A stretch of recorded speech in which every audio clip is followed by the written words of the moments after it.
22 degrees Celsius here in Abuja, the Federal Capital Territory. Good morning and welcome to your daily dose of sunshine, Sunrise Daily. The weather has been pretty cool, but hey, the sun is always out. If you look up in the sky, you certainly will see it. And Maokwe Ogun Yusuf. He's back. Good morning and welcome to Sunrise Daily. I'm Kayla Megwa. What a day we're going to have today. The conversations that we're going to have today are very crucial. Indeed. And what a weekend we had as well. Oh, Kayla, you just leave. I leave you guys. And then you have all manner of drama. I know. Which you cannot resist. We can't leave you for a few days. Just a few days you were in the whole country. Everything happened. I mean, we saw the by-elections over the weekend. We did. All the drama around it, all the conversations around that by-election. We'll be getting to that.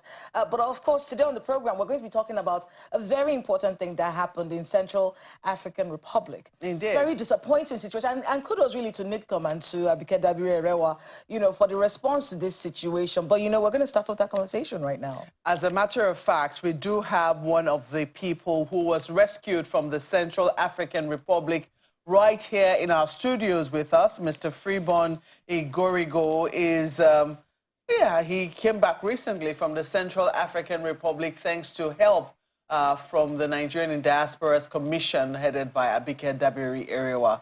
Mr. Igorigo, it's good to see you in our studios. It's good to see you back safe and sound all the way from Central African Republic. Initially, when we had seen that video, we didn't think that, you know, it was going to eventually get the kind of attention that it eventually got. But now that you're back from the Central African Republic, how does it feel to be back home? First of all, I want to say thank you to all those that are responsible for our rescue. I really mentioned right from the authority of the Office of the Presidency to the foreign ministers and to the ambassadors in Central Africa over, they really took action and they took good care of us. To answer your question, it feels good to be back.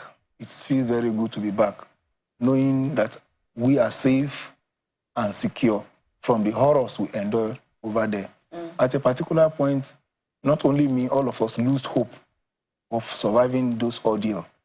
But we thank God and the government and the Nigerian diaspora, or particularly NEMA and the search and rescue team who took this matter to rescue all of us based on the attention the video garnered. And if you watch the video, you can see I was the one that spoke on the video. I addressed the issue that we are facing, but it was just not my effort. It was with collaboration with the managers of the sites and the support of my colleagues that led to that boldness to at least cry for help. Well, when we hear sometimes, I mean, we know that the Japa wave in Nigeria has been, you know, quite high in recent times. People want to leave Nigeria to greener pastures, and it's perfectly legitimate, you know, for people to seek greener pastures, to want to better their lives. It is perfectly legitimate for people to want to do that. But usually we hear people going to Canada, they want to go to Europe. We even see people, you know, take very huge risks by going through the desert, you know, what they call irregular migration. But you chose the Central African Republic. Can you give us the backstory behind that? Actually, most of us that were involved in this predicament, we didn't go there through the normal procedure of maybe illegally. We were all specialists in our own professions. And some of us have been with the same company for 3 years. Some of us have been with the same company for 5 years. So were you recruited here in Nigeria by that company? Yes. And then you were transferred to Central African Republic? Yes, as a responsibility to go and perform my duty there. I see. It is not a matter of, okay, it is a choice. I just woke up one day, I want to go to Central Africa for greener pasture because I am not doing well here. So, okay, a company has the right to say, okay, go to our branch in London, go to our branch. So it's a legal it's a legal travel, yes. So it was legal. And when we got there, you know, some of these kind of projects need to be handled with more hands, more employees. So they employed more people from Nigeria to the Central Africa to help us achieve our goal and the goal of the company. May I ask, what was the nature of the job? Is it mining? It was mining gold. Mining gold. And the company has been doing that here in Africa already. Okay. Some years. So that is not their first. And you know, Central Africa and Cameroon, they are French-speaking countries. Indeed. So they need to partner with people that are already there who understand the terrain. So I have the documents of their partnership. Our invitation is here with me. And all our names are included there. So we even have evidence in video and in voice recording before this incident escalated. So it was a perfectly legitimate company. Yes. You were working with that company here in Nigeria. You were transferred as an employee of this company to the Central African Republic. Yes. Then how did things get awry? Actually, you know, sometimes you know the story of when the boat is rocky, some countries ditch the boat. That's just what happened to us. Actually, this is a very simple incident that will have been handled diligently and wisely. We did not have, I personally do not have any grudges against the company. I likewise all my colleagues. Nobody wants to see the company tear down. We want the growth of the company, so we sacrificed a lot. And when we sacrificed a lot, we were expecting at least a token of appreciation, only to be denied that token. That's what led to this agitation and response. When you say you sacrificed a lot and you wanted a token, what do you mean by that? You know, actually, when you are being transferred to a foreign country, there are some benefits, there are some accrued, okay, if you go there, these are allowances and everything. We didn't get all that. Okay. You know, there are some promises that are made, okay, you'll be given a good accommodation, a resting place. We didn't get that. Even if it even gets, I have videos here of the water we were drinking. So when you didn't get those things, you complained to the management? We complained, but they said we should have patience. Okay. Even when we got there, when the company or the machine they were supposed to bring to start the work did not come up on time, we still have patience. And when the community they kept us in Central Africa rose up and said, there are strange faces in this environment, we don't know where they come from. We notified them that they should bring a security system to be with us there, to know that we didn't come here for any unscrupulous activity, because Central Africa has been known for their own rebel and different type of horrid conflict over there. So we don't want to be a victim of circumstances. So we informed them, but we didn't respond until the gendarmerie came to our door one day, arrested all of us at gunpoint. And when we were arrested, we were taken to their office. They interrogated us. We gave them all our documents to prove that we entered the country legally and we have a mission to come and do work. Despite the fact they promised us that, okay, they want to move us from that police station to a place we can stay, only to be deceived, and we were locked up in the prison. Wow. So can you tell us, when were you transferred by this company? Well, first of all, I was working with them in Abuja here. Okay. I worked with them in Kutasa, the outskirts region of Kuje. Okay. So when the work stopped, I returned back to Lagos. They now called me back to go to Ife.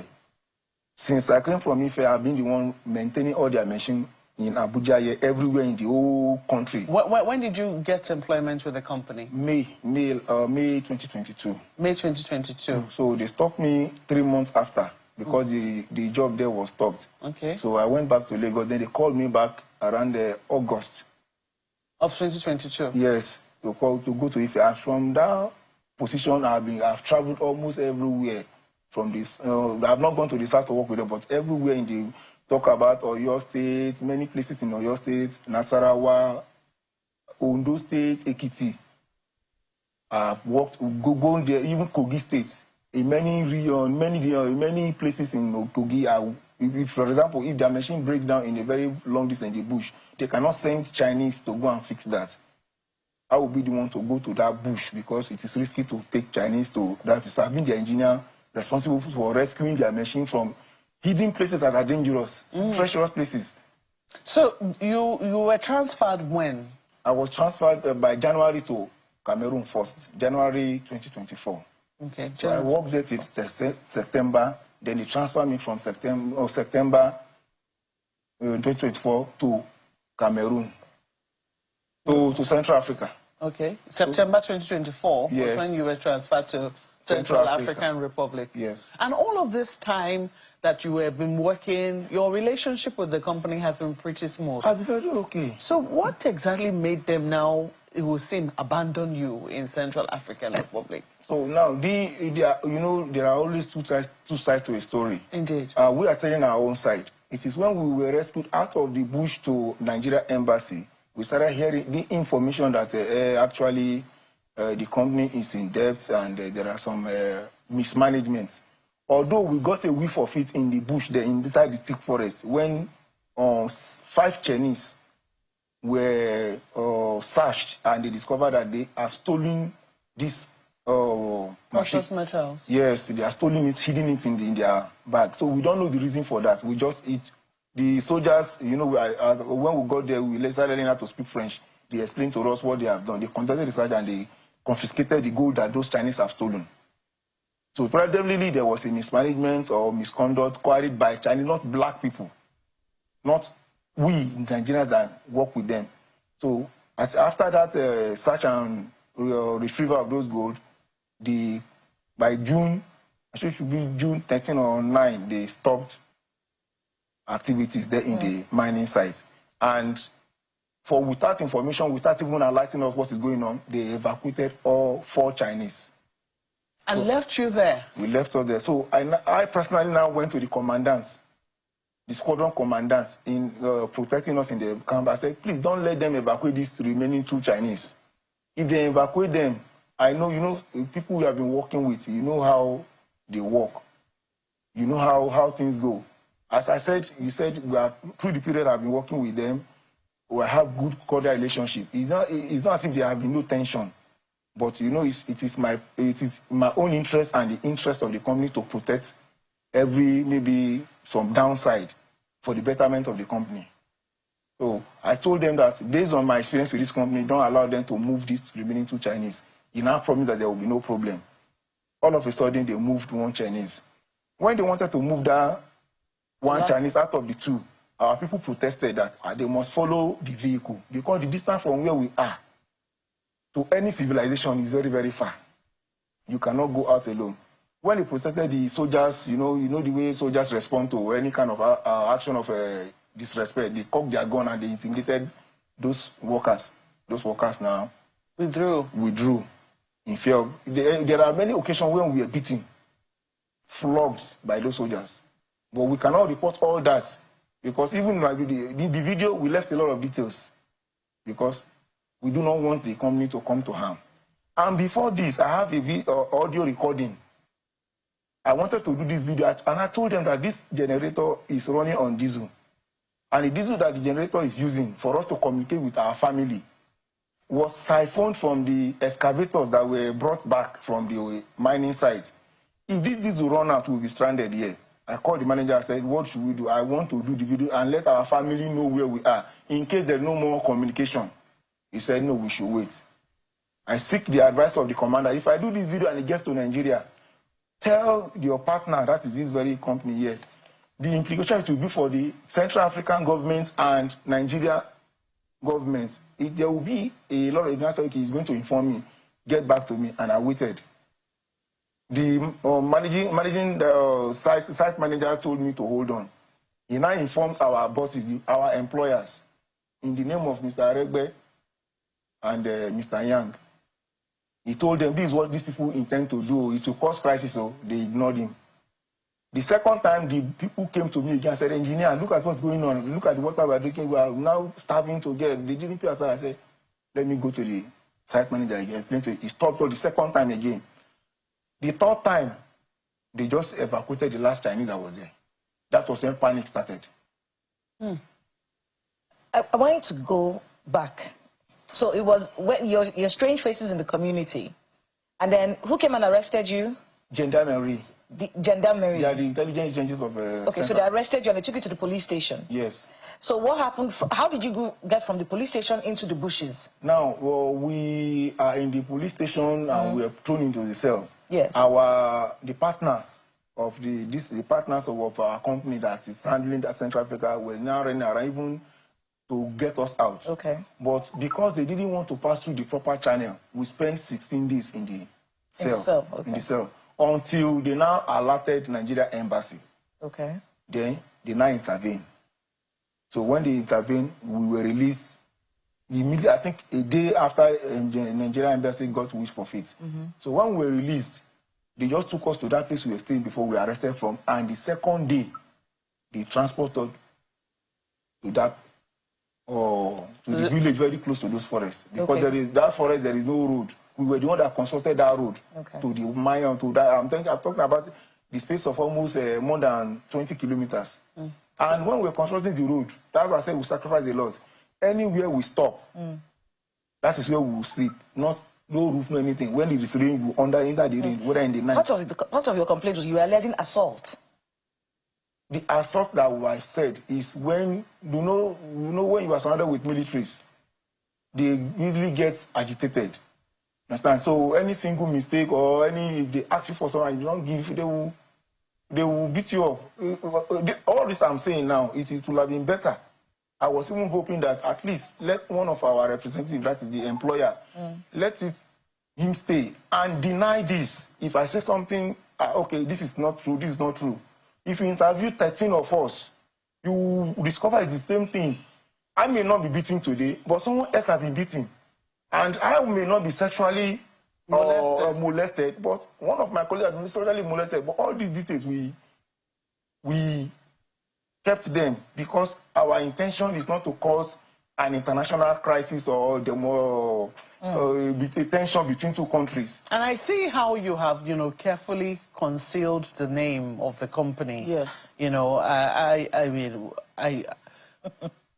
clearly, we will certainly ask you, much later. Is there a reason why you have kept out the name of the company from public limelight? My point is this. I want to make something clear. In my video, I didn't call the names I called bad people. I only explained the situation that we are and what have been denied. Then a company. This company is here based on an investor.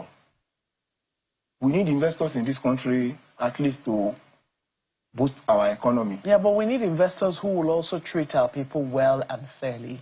Yes. We need people who will treat our people like they're human beings. Yes. And that they're people deserving of dignity and respect. Oh, yes. The manner in which from all the accounts that you have given, yes, you have said that you as an employee, you seem to be very happy with your work. Yes, there have been a lot of difficulties, but you have been able to push through because of the mind that you have as a Nigerian. Yes. But clearly, when you got to the Central African Republic, it did not seem that the company was reciprocating that same goodwill which you and your colleagues had shown, through the sacrifices that you have made. Okay. So is there a reason why you continue to conceal them? Do you think that it is worthwhile concealing their names? Or do you think that other Nigerians should be aware of the name of this company so that, in future, if they hear of any such company, recruiting people, because anything can happen, they can get more money, they can say they're going back to business, they should be careful that this was the company that treated you and your colleagues very unfairly. In my video, I mentioned the name of the company, but I got it wrong. The company is Deneco Erado in Nigeria here. And even at the Deneco Erado is the name of the registered company with the mining. But when they searched for it at the embassy there, the name attached to the company was a Nigerian man, not a Chinese. His name is Admaruf Adimola. It was a Nigerian. Yes. So he's not registered with a Chinese. We said we know that it's a Chinese company.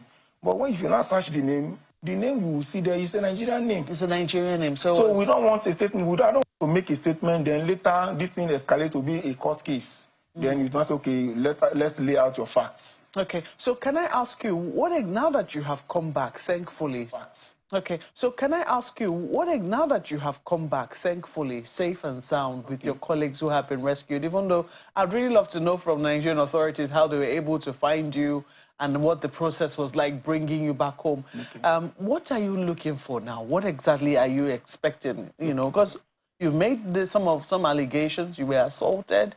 You were abandoned. Were you paid all of this time that you were? No, that is the funny thing. You know, that is, you say sometimes loyalty is tested. And there is what is called elastic limit. You know, when you have an elastic and you are trying to pull it apart, there is a limit it will get to. It will have to snap. It will break. Yes. We are at our elastic limit. Why? All the site managers have been loyal with this company for many years. I have been loyal, trying to protect their interests so that they can help me too and help others. But I am at my last straw. How do I mean? We arrived. Our rescue from the forest itself, they did not champion it. And they even tried to sabotage it. We have evidence. On our way to any civilization at all, they confiscate all our phone. But I was smart enough. I gave the soldier a different foot and kept the one that is working. When we now get to a place called Seaboot, I discovered that they drive into a police station. And we were now being escorted by a gendarmerie. I quickly notified the Nigeria embassy that we are being taken to prison, not because when we were coming, they said they are taking us to the Nigeria embassy. But when they now branched and collected all our phone, I know that there's some sense there's something wrong. But you know that anywhere I am, I try to learn their language. I learned the Sango language. I discovered that the two gendarmerie that were sitting with us, the other lady told them that where are they taking this over? They are taking them to prison in Bangui. I immediately sent a text secretly to one of the consul. That is what saved us. If not, there would have been no traces of us. Wow. So what do you want now? What are you hoping now that you have come back to Nigeria? What we want now is this. Please, Nigerians and the authorities involved, please, what we need is let them pay us. How many months are they owing you? They are owing us 9 months now. 9 months payment. We are not talking about compensation or allowance of overtime or anything, or the injuries and the mental and psychological or problems that we have because of the ordeal we saw. We are not asking for that. How much does it come to? It is the manager that will calculate all that. Okay. But what I'm talking about will be in the space of between the 13 people should be within the space of maybe 70 million or less. But I cannot give you the exact figure. You understand? So what I'm saying that please, they should pay us. And let me tell the public, I want the public to know one thing. Hadn't been before we left Central Africa, they have paid us. I'm telling you, none of us will want to present his face before the public. We will have covered it up just as we did before. If you have been paid your salary, you keep it to yourself.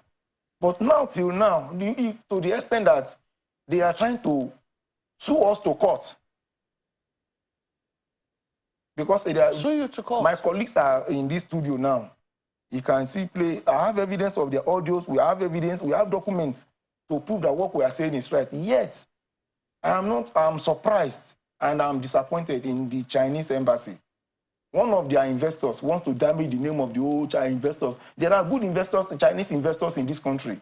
And one, through the influence of our own Nigerian brother, Mr. Admaruf, wants to corrupt and damage the relationship between China and Nigeria. And they are backing them. It's very disappointing. That dangerous we sent to the Chinese over there, our boss, that we are going to do video and tell the world what's happening to us here. Please reply. And we demanded, okay, fine, give us our passports. Some of us are willing to take the risk to leave that forest and return back to Nigeria. Some of the first said, okay, they told their family to sell their property here. They seized your passports?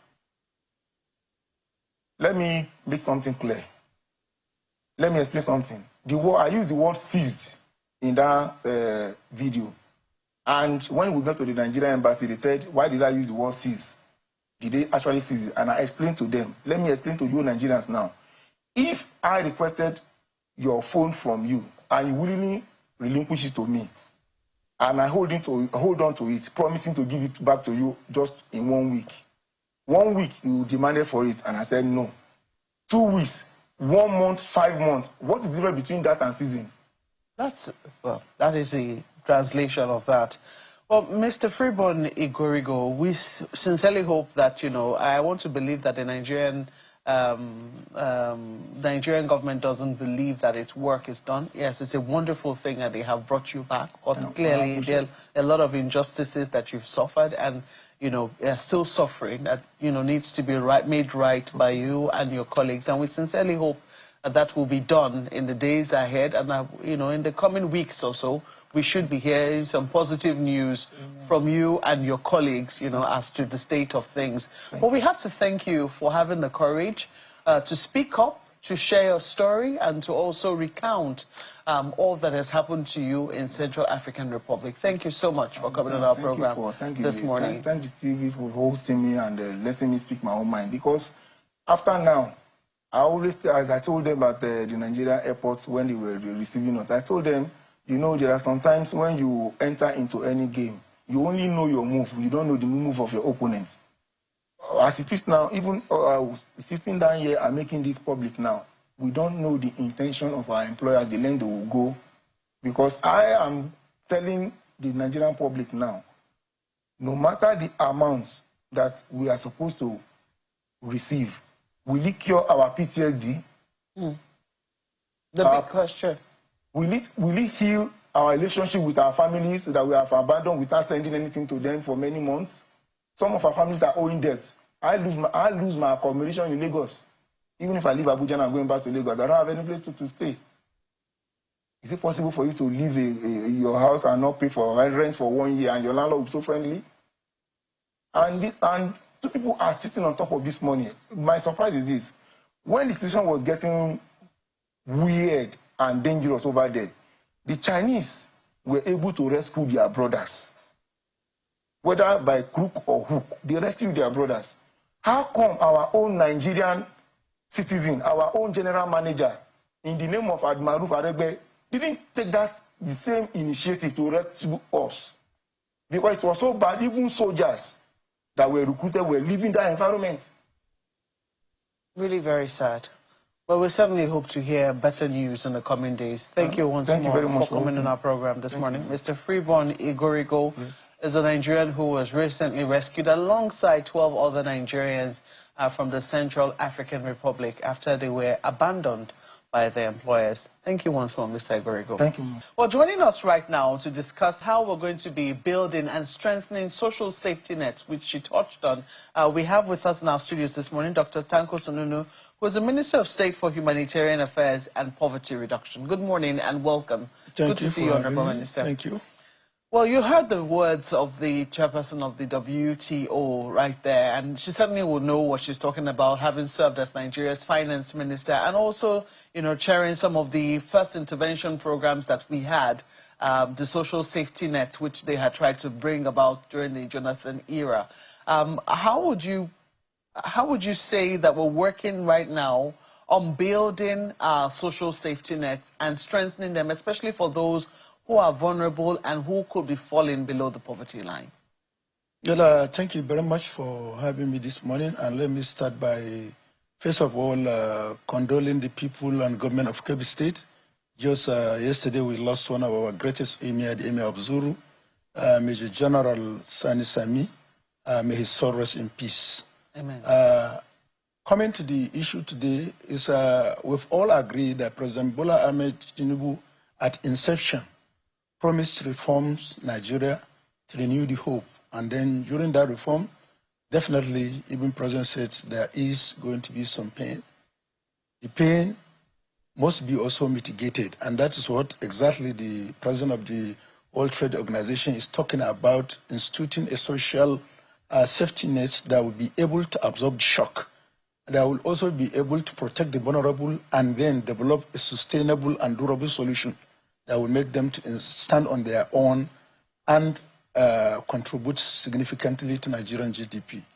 Ours as a ministry, we are given that mandate and we are working in collaboration with states and local government and also development partners, and in order to see that we protect the dignity of average Nigerian and give Nigeria the hope that the future is better. And in doing that, we had to develop a social register, which is a compendium that contains vulnerable Nigerians. And in operating that vulnerable National Social Register, we do it in a step ladder approach from the bottom to top, starting with lowest level of most vulnerable group, so that we can listen. And so far, the register contains almost 18,900,000 households in Nigeria, which is, if you translate it to an individual, you have over 75 million Nigerians in that social register. And it also goes to show in that social register the distribution of poverty across Nigeria, with the northern part of Nigeria having the highest, with 65% of Nigerians living in the northern part of the country being poor, while only 35 are poor in the south. And also within the north, it's true when you go into disparate you find that Northwest has the highest, with about 64% of people living in Northwest being poor. Which is a little shocking. You know, now that you've just touched on that register, I recollect that there was a real point of controversy, especially amongst the governors in the first days when this particular ministry was started. Yeah. You know, there was controversy as to whether the register was acceptable, because you were in the House of Representatives, you were a lawmaker before you became minister. How a lot of lawmakers used to complain that they don't know which poor people the ministry was touching. So do we now have a register that is acceptable to the governors, acceptable to the ministry, acceptable to lawmakers, acceptable all around? Yeah, we have a register that is acceptable by all because of it was systematically collected, generated, and reviewed. But the only thing that is short in the register, which the ministry has worked hard to ensure that a lot of is being done, is the issue of national identity, so as to make sure that you institute transparency and accountability in your disbursement. And that national identity is for each person in the register to have a digital identity of his NIN, BBN, account number, and even telephone number. So we don't have that yet? No, we have that now. Okay. That's why we have the disbursement. It just interrupted me. I wanted to tell you this, and I've just mentioned and look at, even if you look at what is in the register, correspond and conform with Multinational Poverty Index report of 2022, which was done by National Bureau of Public Statistics and Oxford University. Initially, what was used in Nigeria was monetary poverty in assessing the level of poverty in Nigeria, which shows if you use that monetary poverty, 40% of Nigerians are poor. But if you look at the multidimensional poverty, which encompasses of 4 components, it has education, it has health, it has standard of living, it also has works and shock, such as attack and many others, employment, how closer you are to the school, this and that. When you look at that multinational poverty, the level of poverty in Nigeria rose from 40% to 65% because more dimensions are now put into consideration. Yeah, that's when we have that. And that has been the register. The register, the actual social register, also conform with that finding to show that, look, there wasn't bias. Where there is higher burden of poverty, as shown by the Multinational Poverty Index report, more people were also captured there to reflect the reality on ground. And that's what the President Bola Ahmed is saying, that it shouldn't be biased. It should be done according to the statistics, so that when you are reducing the burdens, the world will know that you are acting rightly. And then you must also back it with transparency and accountability framework. So you have said that the Northwest has the heaviest burden of poverty. Yes, 64.8% of northern people residing in the northern part of the country are poor. That's what the National Poverty Index has identified. As I stated. And even in our own distribution, it conforms to this thing. So far, in the next few days to come, before the end of August, we are going to reach out to 2,119,000 households. August is ending in a few days. This way, yes. In 2 weeks. I'm telling you, we have all said. You see, the process is such that NASCO, we have a NASCO, National Social Safety Office, that will now harvest vulnerable Nigerians based on their lowest cadre in the National Social Register. What is the level of intervention? What sort of intervention are you looking at for those Nigerians? For those Nigerians, for them it is a rapid conditional cash transfer, of which I've mentioned in one of my interviews. So far, we have disbursed 419 billions to 590 something 5,968,000, I think, Nigerians. And the distribution, just like the National Social Register, we have distributed 71% to the northern part of the country because they have the highest border, and then 29% to the southern part. And I'm now telling you that another 54 billion, 911,850,000 will be disbursed at the end of August to almost 2,119,000 Nigerians households. And this one, we are going to make it in such a way that we are shifting from just making transfer anonymous. It will be done publicly. We'll address people, we'll address the press, we'll also call on the press to witness, and we'll give data. We can even go into the extent of giving each state what are the numbers of the beneficiaries from that state and amount of their addition. You see, I think where we had problems prior to now was the fact that things are not being made public. And now, as part of our transparency and accountability, we will tell each state, this is the amount we are giving, we are disposing to your state, and these are the beneficiaries. You can confirm, and anybody who wants to confirm can even confirm with World Bank. How much are you hoping to send to each beneficiary? To each, the whole, you know, there are 3 tranches of 25,000 each, and that's to make it 75,000 per beneficiary. Are they're going to get it in 3 times? Yes, 3 tranches. And then the interval will not be, it's not going to be a long interval, within a short period, so that we can easily listen. People will say 75,000 is nothing. But 75,000 is a big money to a lot of people in Nigeria.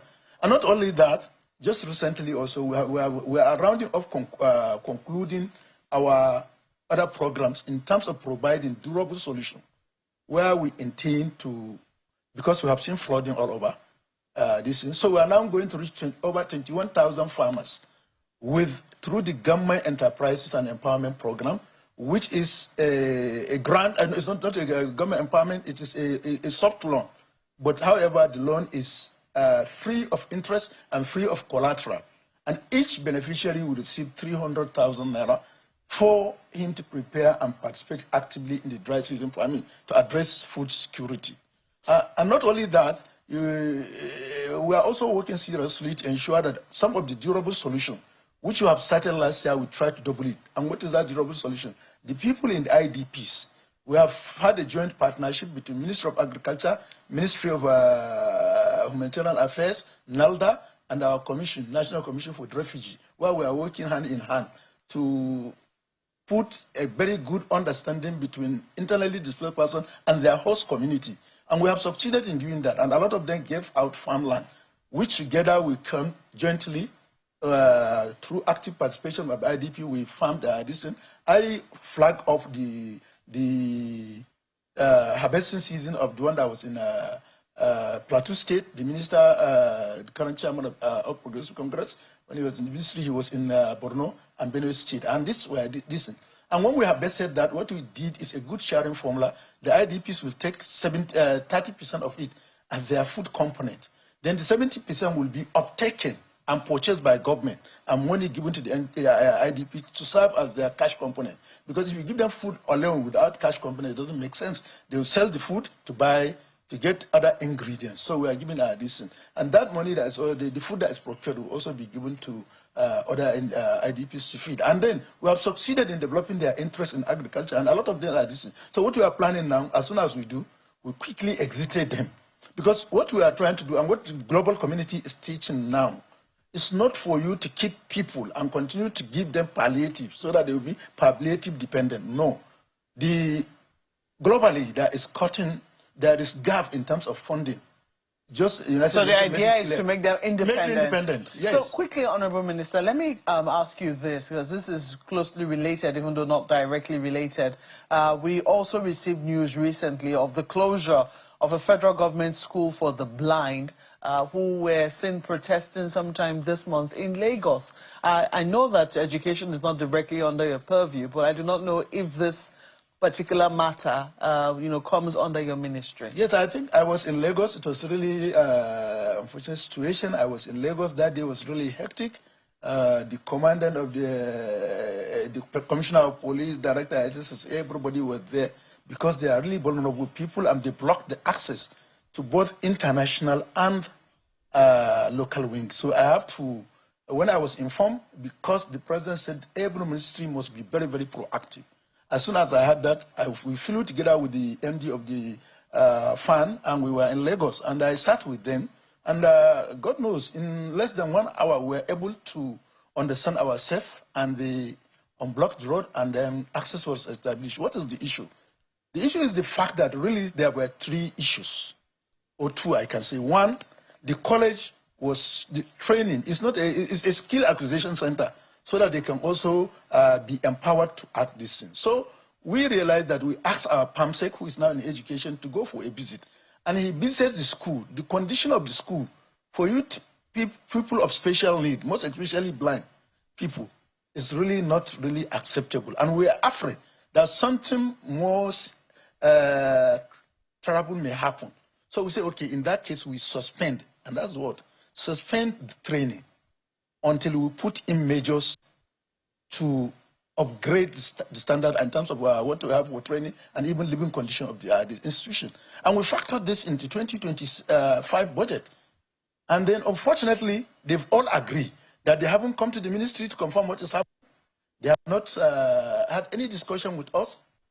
And in fact, they called and said alumni. I said, okay, all right. As alumni, you have right to protect your institution. And I can also do that. But the only thing we differ is your approach of blocking road, denying other people right. And they say, okay, they have not also received, there was a time when conditional cash transfer was being disbursed, and they went and they were just out. I say, okay, you see, the whole issue is the way you misunderstood it. I say, we are now, right now, I'm in Channel CB. If the management of Channel CB said, those of us in this studio now will receive, their staff will receive 500,000, for instance. Because I'm not your staff, I'm not registered. I cannot benefit from it. You understand? And I told them, you did not get yourself enrolled. And your leadership, they said their leadership did not tell them. And I said, okay, what do we do now? Get yourself enrolled and you'll be given. And I will also have other grants that are coming. So we have agreed that definitely we'll give them, we'll look at them closely, we'll put this state in order, we'll prioritize them in the enrollment of whatever we are going to do. And every one of us are happy, and they really realized that they couldn't come to the ministry. And even they come to the ministry and got things explained to them, probably they wouldn't have acted the way they've acted. And immediately the road was open, and I have to come back. I came back to Abuja. And I want to apologize, please, to all the commuters of that day who suffered unnecessary hardship because of what happened. Please bear with situation. And as a responsible ministry, will always be up to the task in terms of acting immediately when we had challenges like that. When we pray, challenges may not also reoccur. I mean, Honorable Minister, we're totally out of time because there were so many other things that we wanted to talk with you about. We wanted to speak with you about the World Food Program. We haven't gotten to, because the cancellation of that World Food Program, 300 children, 300,000 children rather, at risk of starvation in Borno State. And they're asking, the World Food Program is saying that they need $130 million just to be able to support that situation before December. I don't know if we have the time to actually talk about that now. Let me just say one thing. It's not 300,000. Yes, that's children. Yes. But the whole thing is the World Food Program has 10 activities in Nigeria with 5 outcomes. Yes. And one of the major activity is the emergency transfer of food and prevention of malnutrition or even treatment. So, and that's considered 70% of their activities, and that's what they are suspending. And that's also another serious funding gap. So what we have now, we have 300,000 children, and we have 1.3 million Nigerians that we need to take, move in forward. But their funding will not only take care of not only 1.3 but 575,000 Nigerians. And the federal government, through the Mr. President, working in the ministry, working in conjunction with the Office of the Vice President, and we have acted and we are working, and definitely we get things sorted out together with the World Food Program. And not only that, also the ministry, because of improved transparency and accountability, we have received a lot of foreign partners now ready to partner with us. European Union is bringing 1.5 million euro, which will also be taking care of some areas in the northern part of the country, and also in Benue. And then even on the 20th, the Deputy Director General of International Organization of Migration is coming to Nigeria, and we are visiting other conflict-prone areas to see what measures can we put. The other issue is that even the United Nations, just in the next 24 hours, we are going to celebrate on the 19th. We are celebrating the World Humanitarian Day. And what is the emphasis there? To see how we can do much in terms of reducing attack to humanitarian workers, and also trying to empower local community with durable solutions so that they can stand on their own. You see, the other issue that we won't have to also run away from it, there are people who have been for the past 8-10 years in IDP camps. That shouldn't be allowed. That should not be allowed.